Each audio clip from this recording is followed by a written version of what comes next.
Salve, Shalom. Perkenalkan, saya Melisa Yuliastuti Sahan, dosen tetap di Program Studi Ilmu Komunikasi Universitas Katolik Widya Mandira Kupang. Pada kesempatan ini, saya akan menyampaikan video pembelajaran sesuai dengan bidang keahlian yang saya ampuh, yaitu mata kuliah pengantar jurnalistik dengan kode mata kuliah 4312301. Mata kuliah ini memiliki bobot 3 SKS dan diselenggarakan dalam 16 kali pertemuan dengan rincian 14 kali pertemuan tatap muka, 1 pertemuan untuk ujian tengah semester atau UTS, dan 1 pertemuan lainnya untuk ujian akhir semester atau UAS. Adapun tujuan mata kuliah pengantar jurnalistik adalah memberi pemahaman kepada mahasiswa mengenai konsep, teori, dan prinsip-prinsip dasar jurnalistik sebagai landasan dalam mempelajari praktik jurnalistik yang lebih profesional. Materi yang dipelajari dalam mata kuliah ini pun mencakup pengertian jurnalistik, sejarah perkembangan jurnalistik, fungsi dan peran wartawan, serta ruang lingkup kegiatan jurnalistik pada media cetak, media penyiaran maupun media digital. Selain itu, mahasiswa juga akan mempelajari konsep-konsep fundamental seperti pengertian berita, nilai berita, serta etika jurnalistik sebagai dasar dalam menjalankan profesi jurnalis secara bertanggung jawab sesuai dengan kode etik yang berlaku. Adapun capaian pembelajaran atau CPL dalam mata kuliah pengantar jurnalistik ini adalah kemampuan mahasiswa dalam memahami konsep-konsep dasar jurnalistik sebagai fondasi keilmuan di bidang ilmu komunikasi. Nah, melalui mata kuliah ini, pengantar jurnalistik, mahasiswa diharapkan mampu menjelaskan konsep jurnalistik, pers, wartawan, berita, serta ruang lingkup dan teori jurnalistik, sekaligus memiliki kemampuan komunikasi, berpikir kritis, dan menjunjung tinggi etika profesionalisme sebagai bekal untuk menempuh mata kuliah jurnalistik pada jenjang berikutnya. Selain itu, adapun CPMK atau capaian pembelajaran mata kuliah pada mata kuliah pengantar jurnalistik ini adalah agar mahasiswa mampu memahami konsep-konsep dasar jurnalistik yang meliputi pengertian jurnalistik, wartawan, pers, berita, ruang lingkup jurnalistik, serta teori-teori yang berkaitan dengan kegiatan jurnalistik. Selain itu, mahasiswa juga diharapkan mampu menjelaskan berbagai aktivitas jurnalistik pada media cetak, media penyiaran, dan media digital sebagai dasar dalam memahami praktik jurnalistik secara profesional dan beretika. Seluruh capaian pembelajaran atau CPL dan capaian pembelajaran mata kuliah atau CPMK telah dituangkan dalam rencana pembelajaran semester atau RPS yang juga telah divalidasi dan juga disetujui oleh Ketua Program Studi Ilmu Komunikasi Universitas Katolik Widya Mandira Kupang. Dalam pelaksanaan pembelajaran mata kuliah ini menerapkan 3 komponen utama, yaitu delivery, interaction, dan juga assessment atau DIA.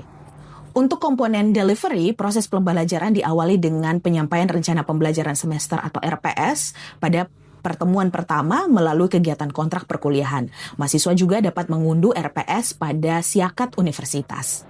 Selanjutnya, materi disampaikan secara tatap muka di kelas sesuai dengan RPS yang telah diberikan. Dan untuk mendukung proses pembelajaran yang lebih fleksibel, seluruh materi pembelajaran juga diunggah pada sistem informasi akademik atau Siakat Universitas sehingga dapat diunduh dan digunakan oleh mahasiswa kapanpun. Lalu untuk komponen kedua, yaitu interaction, diwujudkan melalui pembelajaran tatap muka yang interaktif dengan mengedepankan diskusi, tanya jawab, serta refleksi pada setiap akhir pembelajaran.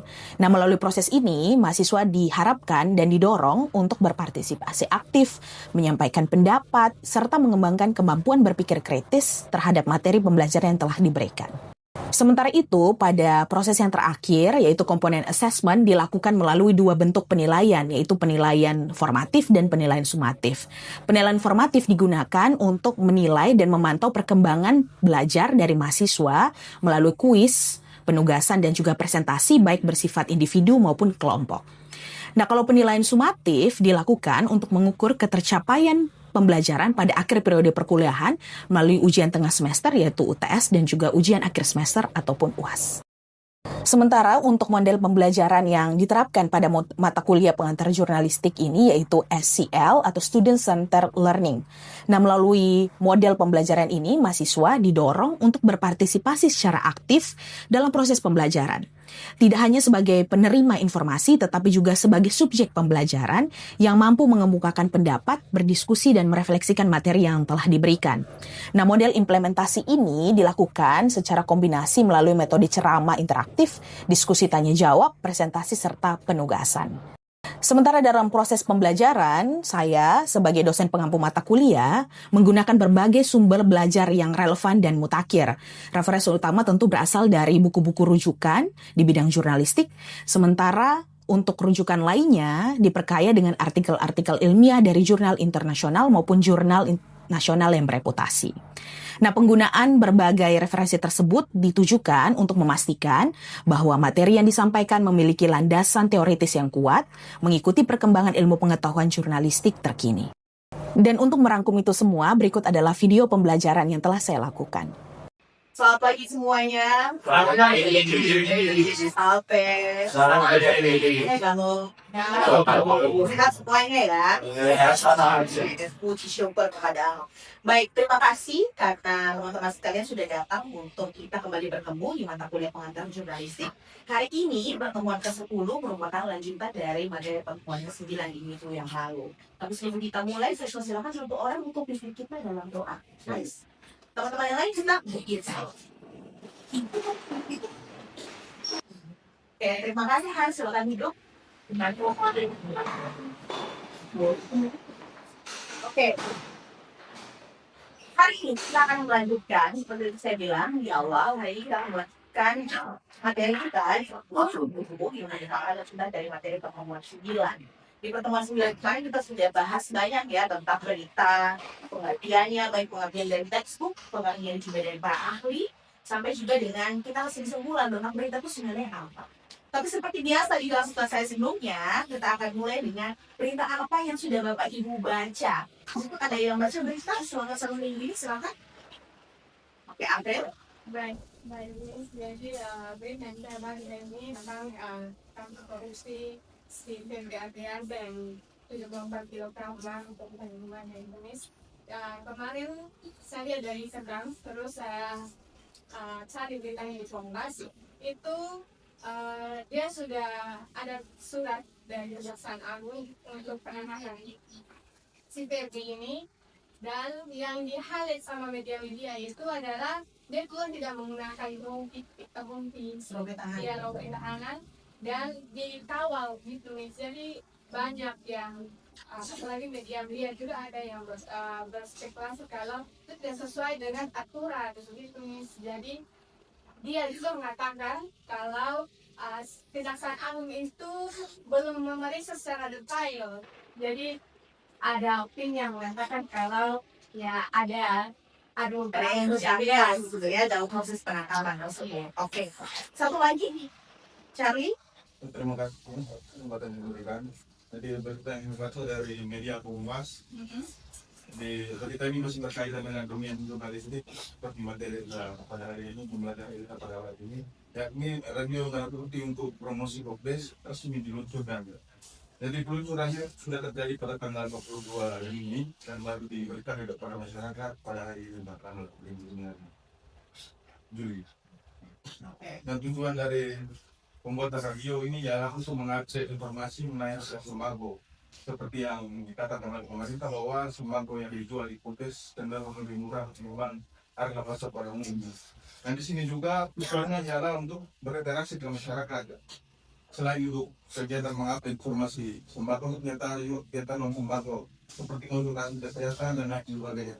Jadi tujuan utamanya untuk melakukan radio ini adalah supaya masyarakat dan wanita bisa berinteraksi dan untuk mengenai masyarakat menjadi member dari Kopdes. Oke, saya pikir untuk berita pertama yang kedua, terima kasih dulu buat April dan Charlie. Ini adalah informasi yang update ya, yang terjadi sekarang di Indonesia kita ya, kalau kurang lebih ya, tadi informasinya berita nasional. Yang pertama adalah tentang penangkapan kasus korupsi 74 kg emas ya, yang kemudian punyanya Charlie tadi berkaitan dengan bagaimana sekarang ada dibangun radio merah putih ya, radio merah putih. Terus kalau tidak salah juga saya tadi membaca sebelum kita mulai kelas ini ada Universitas Republik Indonesia kalau tidak salah, nanti Teman-teman bisa cari informasinya terkait dengan itu. So, itu adalah berita yang setiap hari kita baca. Berita kita sepakat di pertemuan kemarin bahwa berita itu merupakan sebuah informasi yang proses pengambilan berita itu sebelum dia jadi berita itu datang dari informasi yang kemudian diolah, ya, diolahnya itu gimana di ruang redaksi, mulai dipilah mana informasi yang baik dan mana informasi yang harus diterbitkan, mana yang ditulis, lalu ada proses pengeditan sampai dengan naskah berita itu jadi. Ya, so masih ada tidak yang ingat tentang apa itu berita? Pengertian satu orang lagi deh selain Amel dan juga Charlie. Dan oke, Charlie silakan. Laporan mengenai sebuah peristiwa. Oke, sekarang kita coba refresh ya. Jadi tujuan pembelajaran hari ini tentu saja untuk kamu menjelaskan konsep dasar jurnalistik, hubungan antara komunikasi dan jurnalistik, menjelaskan dan mengidentifikasi konsep berita sebenarnya. Hari ini untuk melihat bagaimana hubungan berita sebagai bagian dari produk atau karya jurnalistik. Nah, berita seperti yang bilang tadi adalah sebuah informasi ya, sebuah informasi. Sama seperti yang kita sepakati di awal bahwa berita itu merupakan awal wujudnya itu datang dari informasi sampai akhirnya jadi sebuah berita. So, apa itu berita? Secara etimologis, istilah berita itu datang dari bahasa Indonesia mendekati istilah berichten atau dalam bahasa Belanda.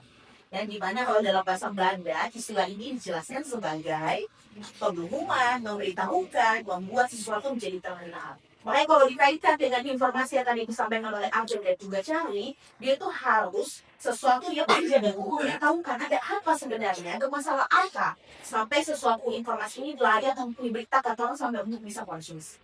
Kemudian berikutnya, sedangkan kalau di Indonesia, istilah baku berita itu disamakan maknanya dengan kabar, informasi seperti kata Jafri tadi yang berarti penerangan, keterangan, atau memberitahukan.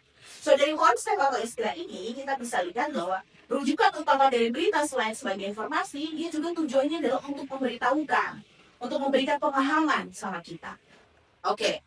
Nah, ini ada konsep berita. Sebenarnya ini sangat memudahkan kita untuk menentukan bagaimana sebuah informasi yang tadi kita input ya, kita turun ke lapangan, kita ambil semua data, kita bawa kembali ke ruang redaksi. Bagaimana cara kita untuk mengeliminasi informasi mana saja yang bisa kita jadikan berita? Coba kita lihat satu-satu. Jika orangnya besar, peristiwanya besar, maka dia bisa jadi berita. Atau kira-kira yang orangnya besar, di dalam arti dia tokoh publik yang terkenal, yang punya pengaruh, kasusnya juga besar, dia bisa jadi berita.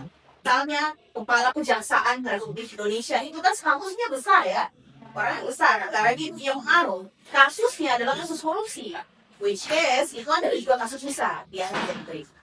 Oke, itu contohnya. Ada lagi yang lain, misalnya orang yang besar, peristiwanya besar, dia jadi berita.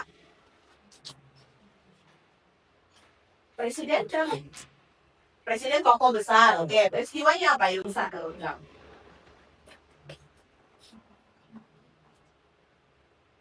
Misalnya dia presiden melantik anggota TNI misalnya ya, itu kegiatan tidak besar atau yang berkaitan misalnya orang yang besar presiden datang melakukan kunjungan ke negara lain. Kunjungan ke negara itu dia peristiwa besar, ada insiden perintah. Oke, kita beda. Jika orangnya kecil, peristiwanya jadi besar, dia berita. Orangnya biasa saja, tapi kejadiannya yang luar biasa, dia bisa jadi berita.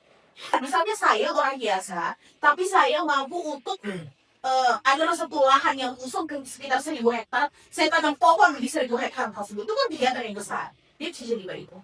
Oke, ada lagi contoh misalnya orang yang kecil tapi peristiwanya besar.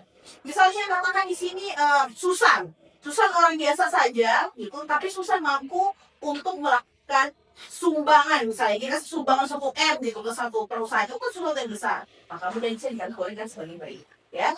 Oke, kita tidak kembali ke bagian ketiga, konsep dan pengertian tentang berita. Jika orangnya besar, peristiwanya kecil, maka jadi berita. Ini sangat gampang untuk melihatnya. Contoh, artis itu adalah orang-orang yang punya ketokohan yang besar. Kita tahu ya, siapa jadi artis yang lagi tren sekarang, jadi banyak dibicarakan. Oke, Saweda. Soal gue ya sangat bagus ya Saweda. Saweda apa Hans? Kalau Saweda identik dengan apa? Kalau berita yang baru bicara. Gunung Kawi ya. Itu orangnya besar Saweda. Itu Gunung Kawi sebenarnya hal yang biasa semua orang melakukan kegiatan di Gunung Kawi ya. Tapi kenapa kemudian itu jadi berita? Ya karena Gunung Kawi ini dikaitkan dengan nama tokoh besar. So yang terakhir, ini mungkin kita lihat ya, orang yang kecil, peristiwa yang kecil bukan berita, itu terjadi sama kita ya. Jadi bukan berita, tidak ada sesuatu yang interesting. Nah ini nilai-nilai berita itu. Saya pikir ini sebenarnya sudah dibahas dari awal kita pertemuan ya, bahwa nanti berita tuh akan ada nilai-nilai berita. Sempat disinggung di awal perkuliahan di pertemuan pertama tentang apa saja yang harus akan kita pelajari selama mata kuliah mata jurnalistik. So ada 7 nilai berita di sini, ada keluar biasaan atau unusualness, lalu ada kedekatan proximity, ada pertentangan atau konflik, ada sex dan misalkan sex and crime, lalu ada human interest atau manusiawi, ada timeless, dan ada keanehan atau oddity. Kita akan bahas dari keluar biasaan yang tentang unusualness, sesuatu yang luar biasa. Luar biasa dalam artian dia punya dampak yang besar buat kita ketika kita lihat berita tersebut. Ketika kami baca berita 74 kg emas yang ada dari hasil operasi tangkap tangan itu, apa yang kamu rasakan? Apa? Speechless ya. Speechless itu adalah ungkapan yang saya pikir untuk menggambarkan bagaimana orang tidak bisa membayangkan ada 74 kg di tenggorokannya. Itu sesuatu yang luar biasa yang membawa dampak buat kita, sehingga ketika kita membaca berita itu, kita tuh ada unsur terkejutnya, ada kagetnya, kok bisa ya orang lakukan itu. Itu adalah luar biasa. Unusualness juga itu berkaitan dengan sesuatu yang sebenarnya kalau orang bilang ya, di luar prediksinya kita ada orang melakukan seperti itu ya. Itu luar biasa atau unusualness. Lalu pendekatan atau proximity, ini berkaitan dengan isu-isu yang dekat dengan kita. Misalnya isu-isu yang dekat yang kedekatan atau proximity ini juga berkaitan dengan wilayah di mana berita tersebut diproduksi. Pertentangan atau konflik, ini juga saya pasti kalian paham bahwa dia membahas tentang pertentangan, konflik, perceraian artis, berhubungan kaya, harta boni ini, berebutan hak anak, dan semua maksudnya di sini. Pertentangan atau konflik. Ada juga seks dan kejahatan seks and crime, dia berkaitan dengan biasanya kasus-kasus kekerasan seksual, itu bahkan asusila, itu biasanya masuknya ke situ, seks and crime. Ada human interest, sesuatu yang menggugah perasaan kita. Ya, jadi berita itu bukan cuma bicara soal sesuatu yang straight, sesuatu yang keras, sesuatu yang hard, sesuatu yang aktual sifatnya, tapi dia juga tetap menyentuh sisi human interest. Lalu ada aktual atau timeless. Nah, berita itu harus bersifat aktual, biasanya yang sifat kini atau nilai beritanya sudah muat dalam berita-berita yang sifatnya hard news, berita yang harus segera disampaikan. Dan terakhir adalah keanehan atau oddity. Misalnya saya selalu berikan contoh ini, bahwa oddity ini contoh, selama ini kan kita gigit anjing ya, biasanya kan berita tidak akan jadi berita kalau kita digigit anjing. Tapi paling udah mau sakit kemudian suntik rabies. Tapi gimana suatu hari ternyata salah satu di antara kita yang kembali menggigit anjing gitu ya. Itu kan jadi sebuah keanehan gitu. Kemudian saya selalu menayangkan sepertinya 1 minggu lalu kita sempat nonton video dari Vice yang mana tentang 10 hal yang ingin kalian tanyakan kepada orang yang menikahi jin. Kita pernah nonton video. Atau masih ingat juga video yang 10 pertanyaan yang kalian ingin tanyakan kepada tukang sedot WC. Itu tadi ingat ya, yang pernah ya semua. Dan itu adalah sesuatu yang aneh. Selanjutnya, ini adalah unsur-unsur dalam berita. Ketika membedah sebuah berita, pasti unsur-unsur ini ada. Sangat mudah, unsur ini biasa disingkat dengan 5W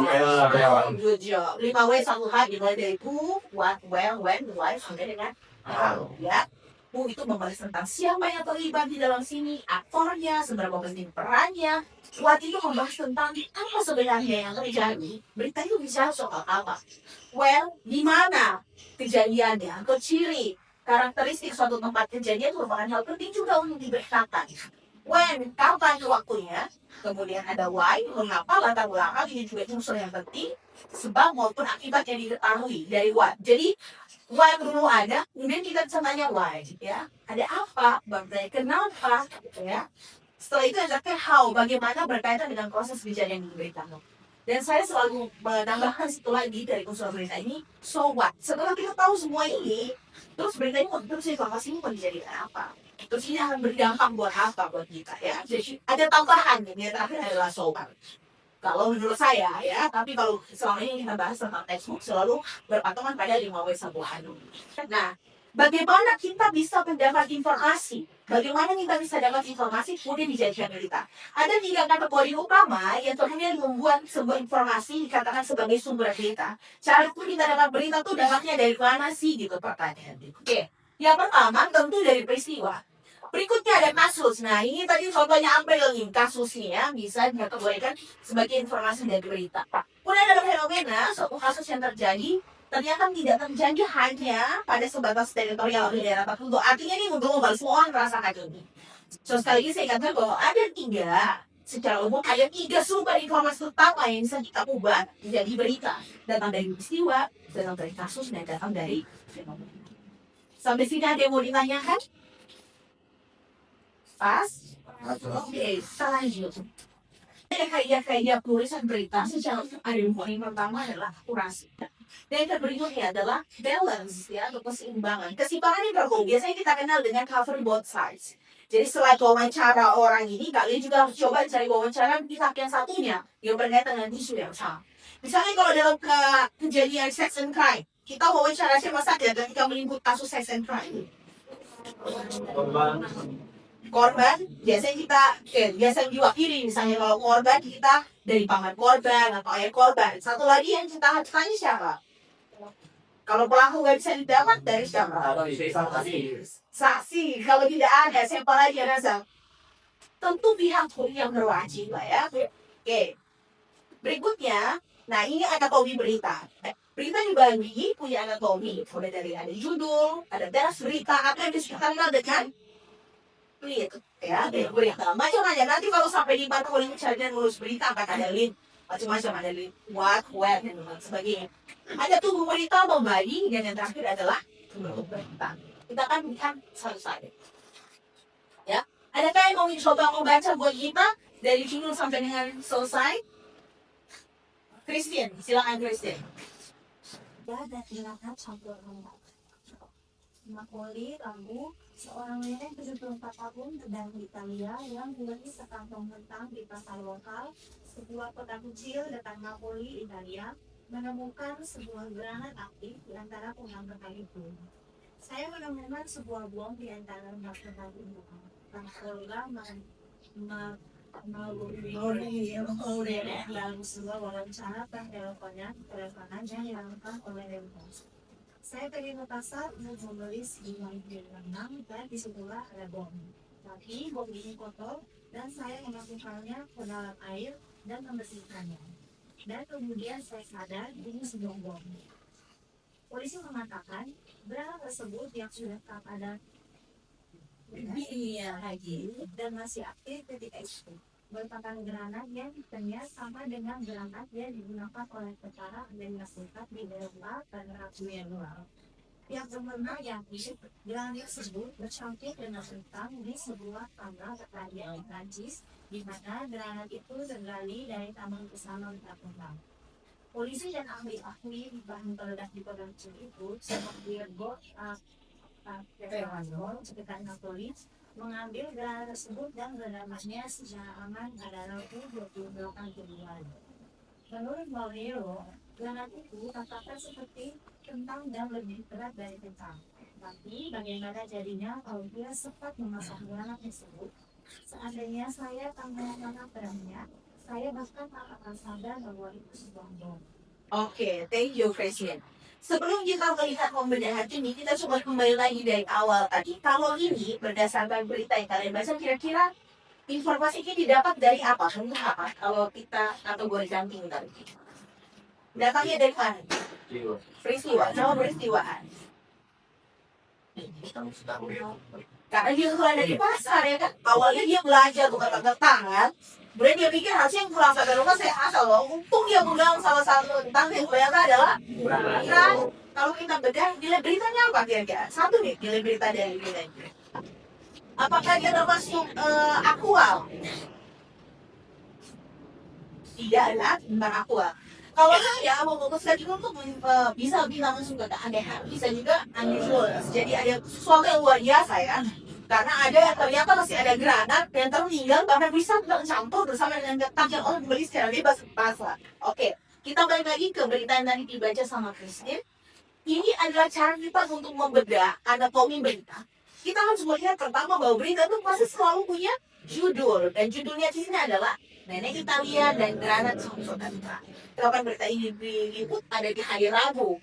Tanggalnya adalah 28 Oke. Headline-nya ada di atas, ya, jadi beritanya judul headline ada di atas, dan Italia dan Granat Saudara. Kemudian link-nya itu dimulai dari kata seorang nenek 74 tahun sampai dengan antara kentang itu adalah link-nya antara berita atau yang membantu kita untuk melihat berita sebenarnya berita tentang apa.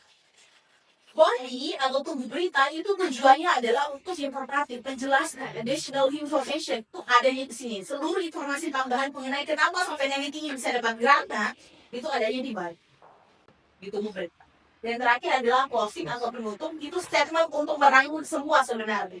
Makanya ada kalimat, seandainya saya tak merasakan beratnya, saya bahkan akan sadar bahwa itu sebuah bom. Betul. Oke, ini karena contoh, sekarang kita coba lihat latihannya. Bagaimana teman-teman sekalian bisa membagi mana yang kemudian dimasukkan sebagai judul, mana yang kemudian bisa jadi lead, mana yang bagi sampai dengan berbeda. Sekarang kita akan lihat dulu dari dari apanya dulu, dari berita apa dari unsur berita yang lebih mudah. Unsur berita dulu ya, oke satu tanya. Oke, kita mulai dari mulai sekolah. What? Apa yang terjadi di dalam berita ini? Koneksinya, wah keberita hijau, good job. Punya ada pemerintah terus dihadiri dalam hal ini yang oleh siapa? Yang lagi.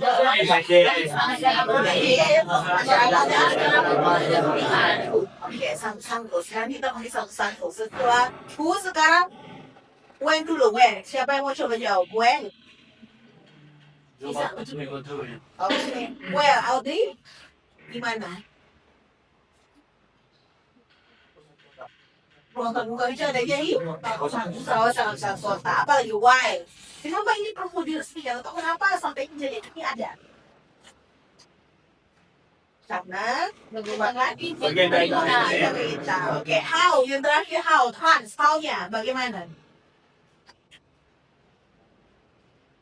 Bagaimana sampai supaya ini bisa efektif? Tidak,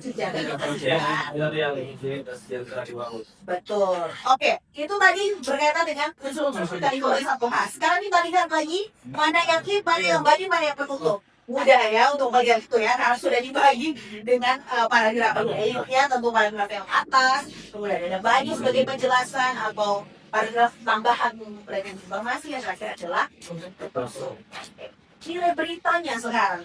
Ini kita kedekatan apa lagi?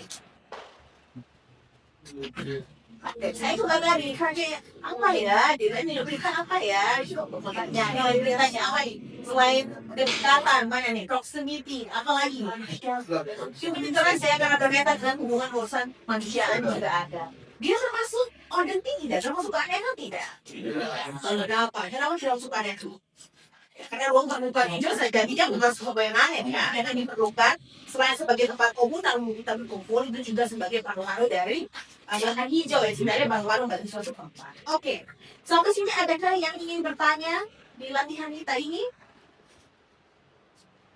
Kalau tidak ada pertanyaan dari teman-teman sekalian, saya akan berikan pertanyaan dalam bentuk tugas untuk pertemuan 10.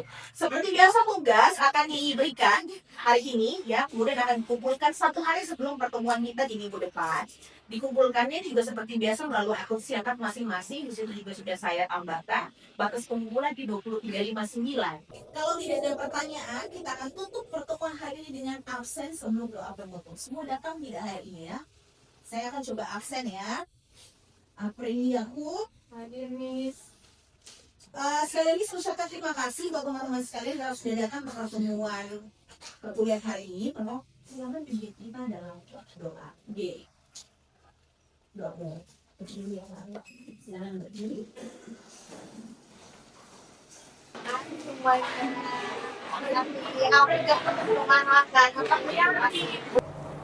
Demikian rekaman proses pembelajaran mata kuliah pengantar jurnalistik bagi mahasiswa program studi ilmu komunikasi Universitas Katolik Widya Mandira Kupang. Video pembelajaran ini disusun sebagai salah satu dokumen pendukung dalam penyusunan pernyataan diri dosen pada Unjuk Kerja Tridharma Perguruan Tinggi sebagai bagian dari sertifikasi dosen gelombang 1 tahun 2026. Saya Melisa Sahan mengucapkan terima kasih atas perhatian dan kesempatan yang telah diberikan. Salve, Shalom.